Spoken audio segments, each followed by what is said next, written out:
Assalamualaikum and good morning everyone. Today our group will be presenting about working capital management in FIN Berhad based on 2035 annual report.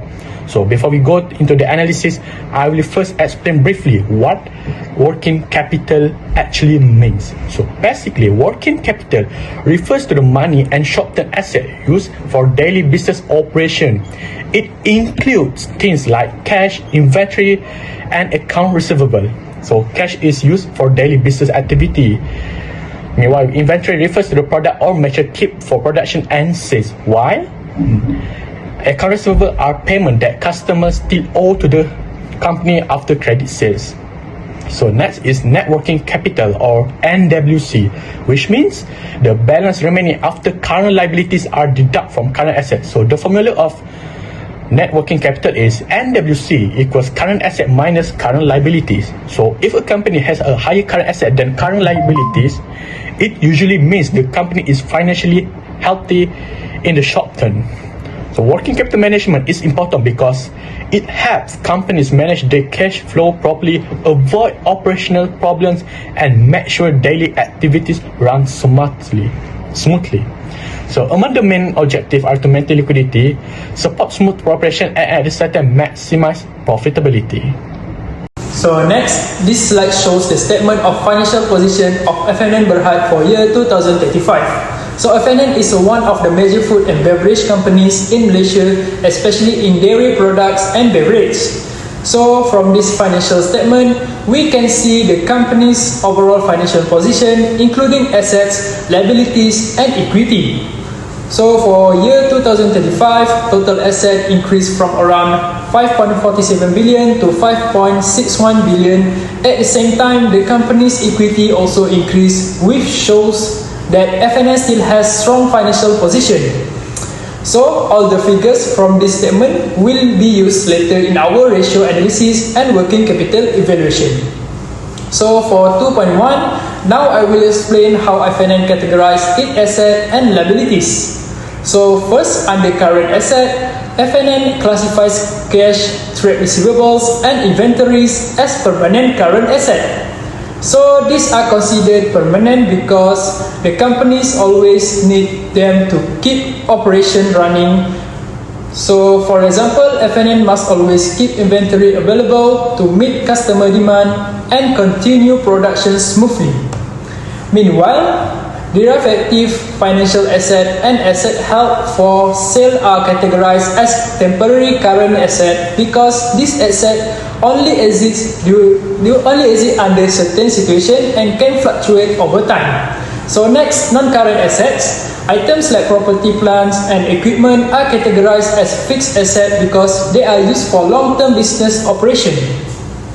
So for liabilities, current liabilities include trade payables, contract liabilities, and short-term borrowings. So these are short-term commitments that the company usually needs to settle within 1 year. So most of them are related to daily operational financing. On the other hand, non-current liabilities such as long-term loans and lease liability are used more for long-term investment and expansion purpose. So overall, FIN has a balanced structure between short-term and long-term liabilities, which helps maintain financial stability. So for the 2.2, next I will explain the difference between permanent and temporary current asset. So for permanent current asset are the minimum amount of current assets the company must always maintain, even during slower business period. So for FIN, this include cash receivables and inventories because these are necessary for daily operations. For example, beverage and dairy products must always be available in warehouse to fulfill customer demand. Temporary current assets are different because they only increase during certain situations, especially during festive season or higher market demand. For example, FIN may increase inventory before Hari Raya or Chinese New Year because sales demand usually becomes higher. Next is the calculation of net working capital. NWC or net working capital equals to current assets minus current liabilities.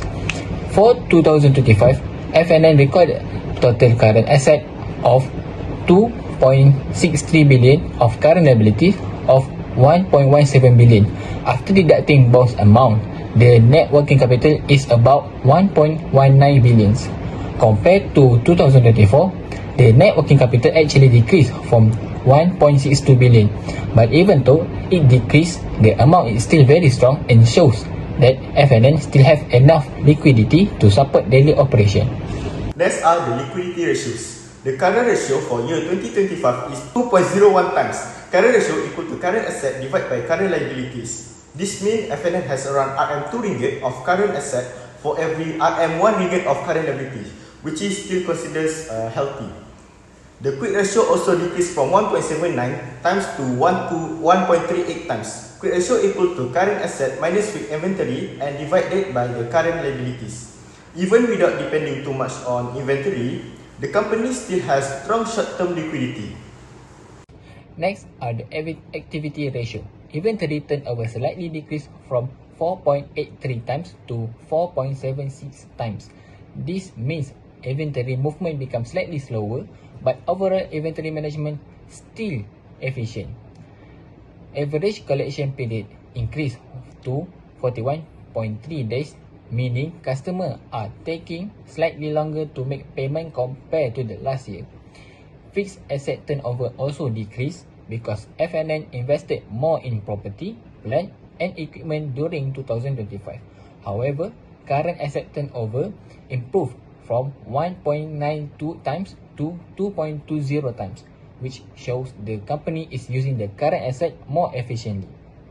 Next, I will continue with debt or leverage ratio. First is debt ratio, which is decreased from 34.5% to 30.9%.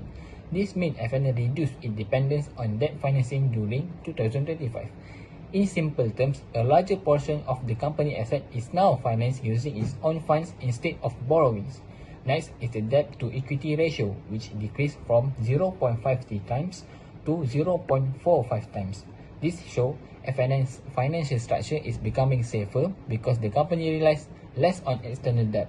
Lastly, the times interest earned ratio increased from 90.5 times to 21.1 times.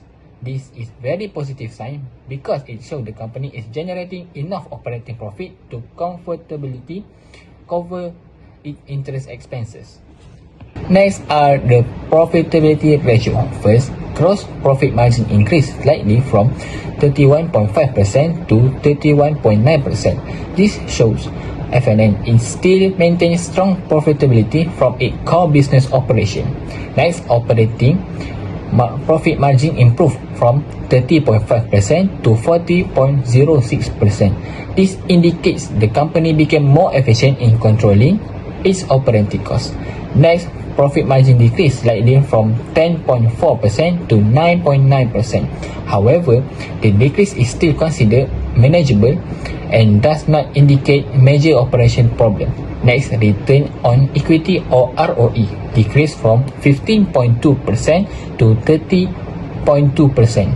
This happened mainly because FNN expanded its equity based on retained earnings from future investment purpose.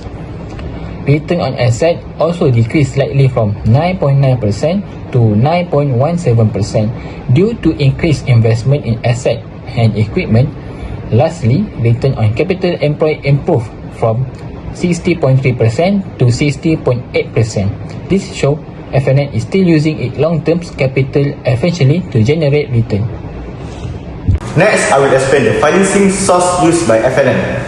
From the analysis, we can see that FNN mainly use long-term funds such as equity and long-term borrowings to finance non-current assets. Meanwhile, temporary current assets are financed using short-term funds like trade payables and short-term borrowings. The company financing structure is around 79 long-terms and financing and 21% short-term financing.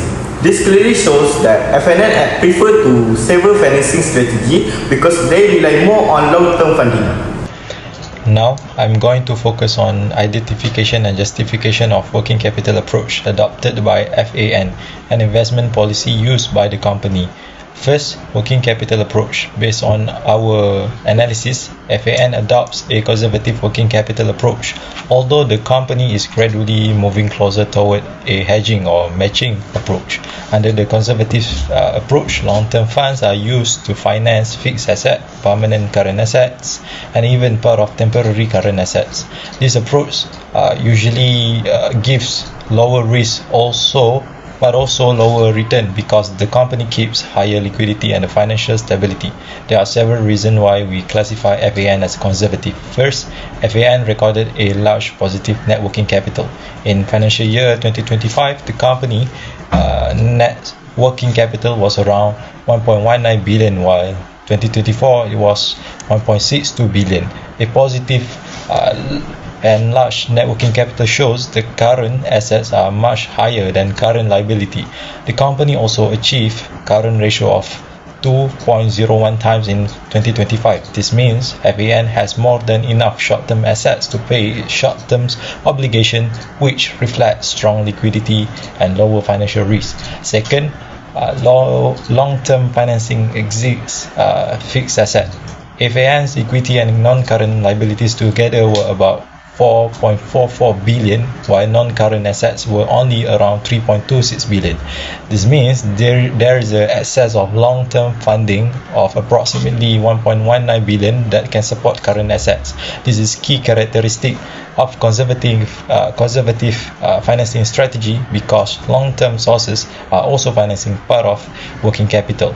Third, the company relies more on long-term debt compared to short-term borrowings. In 2025, long-term borrowing were about 338 million, while short-term borrowings were only 54 million. This shows that FAN prefers more stable long-term financing instead of depending heavily on short-term debt, which reduces refinancing risk. Fourth, permanent current assets remain stable. For example, inventory levels were almost unchanged at around 744 million in 2025 compared to 745 million in 2024. Stable inventory indicates the company maintains a consistent level of permanent current assets to support daily operation. Lastly, several business factors justify this conservative approach. According to the annual report, FAN is currently expanding its Argy Valley projects, which involves high capital expenditure and some uncertainty during the ramp-up stage. In addition, the company still has 500 million IMTN outstanding, so stable cash flow is important for debt servicing. Also, FAN maintains a relatively high dividend payout ratio of about 46.8%, which reduces internal retained cash. Therefore, maintaining strong liquidity through a conservative approach helps the company remain financially stable. However, we also notice that net working capital declined from 1.62 billion to 1.19 billion. This suggests FAN is slowly becoming more efficient and gradually moving closer toward hedging approach naturally. Next, for the current asset investment policy, we identify that FAN adopts a moderate policy. A moderate policy means the company maintains a balanced level of current assets, not too high and not too low. The objective is to balance liquidity, profitability, and operational efficiency. There are several indicators supporting this conclusion. First, FAN maintains healthy liquidity ratios. The current ratios is 2.01 times, while the quick ratio is 1.38 times. These figures show that the company has sufficient liquid assets but is not holding excessive idle cash or inventory. Second, FAN's account receivable collection period or ACP is about 41 days in financial year 2025. The collection period is considered moderate because the company is not too loose in giving credit, which could increase bad debt risk, and not too restrictive, which could hurt distributor relationship and sales performance. The company is improving efficiency through AI-driven forecasting and inventory optimization, as mentioned in the CEO and QA section of the annual report. This strategy helps reduce unnecessary current assets while still avoiding stock out risk. As a result, the company can maintain balanced working capital management. Overall, we conclude that FAN combines a conservative financing approach with a moderate current asset investment policy. This combination allows the company to maintain strong liquidity and also financial stability, while still improving efficiency and supporting future business expansion. So that's all. Thank you. For the final part, I will explain the critical assessment of alternative strategies. Currently, FNN conservative approach with the company's strong liquidity and lower refinancing risk. But at the same time, relying too much on long-term financing can reduce profitability because long-term financing usually comes with a higher cost. Because of that, FNN could slowly move toward a hedging or restrict approach in the future. This may help improve returns and reduce excess current assets. However, the company also need to be careful because a more aggressive approach can increase liquidity risk and financial pressure. So, in conclusion, FNN still shows a strong financial position with the effective working capital management. The company maintains positive net working capital, healthy liquidity ratios, and stable financing resources. Overall, FNN adopt a conservative working capital approach together with a moderate working capital policy. This helps the company maintain financial stability while improving efficiency gradually. Lastly, through this segment, we were able to better understand how working capital management affect liquidity, profitability, and overall business performance. So, thank you. That's all from our group. Thank you so much.